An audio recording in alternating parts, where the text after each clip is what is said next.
واللہ ما طلعت شمس ولا غربت.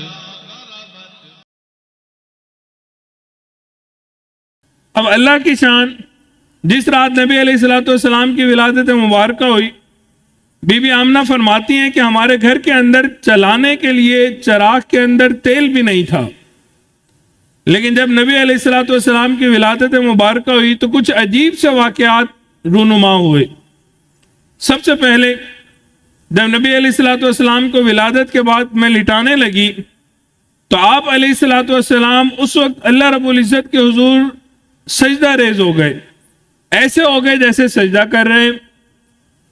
دوسری چیز یہ ہوئی کہ آسمان کے ستارے جھک گئے جیسے قریب آ رہے ہیں، ایسے لگتا تھا کہ بالکل قریب آئے ہوئے ہیں.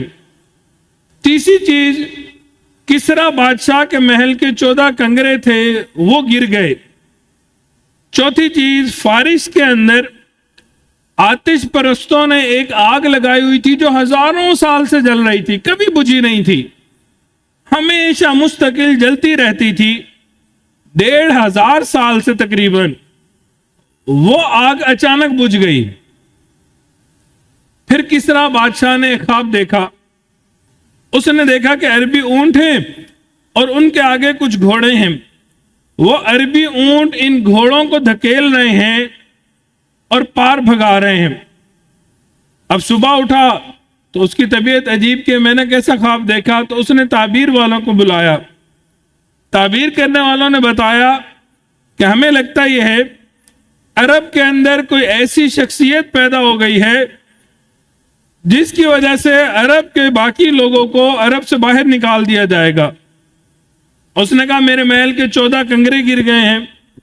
تو انہوں نے تعبیر دی کہ جناب آپ سے لے کے 14 بادشاہتیں آپ کی نسل میں رہیں گی، اس کے بعد یہ بادشاہت آپ کی نسل سے لے لی جائے گی، ختم ہو جائے گی.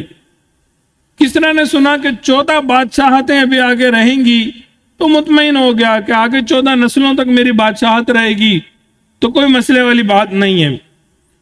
مگر اس کو کیا پتا تھا کہ تھوڑے ہی عرصے کے بعد جو بادشاہ بنتا وہ فوت ہو جاتا. حتیٰ کہ حضرت عثمان غنی رضی اللہ تعالیٰ عنہ کے زمانے میں 14 بادشاہتیں مکمل ہوئیں. اللہ رب العزت نے کسریٰ کا تخت و تاج مسلمانوں کو عطا فرما دیا.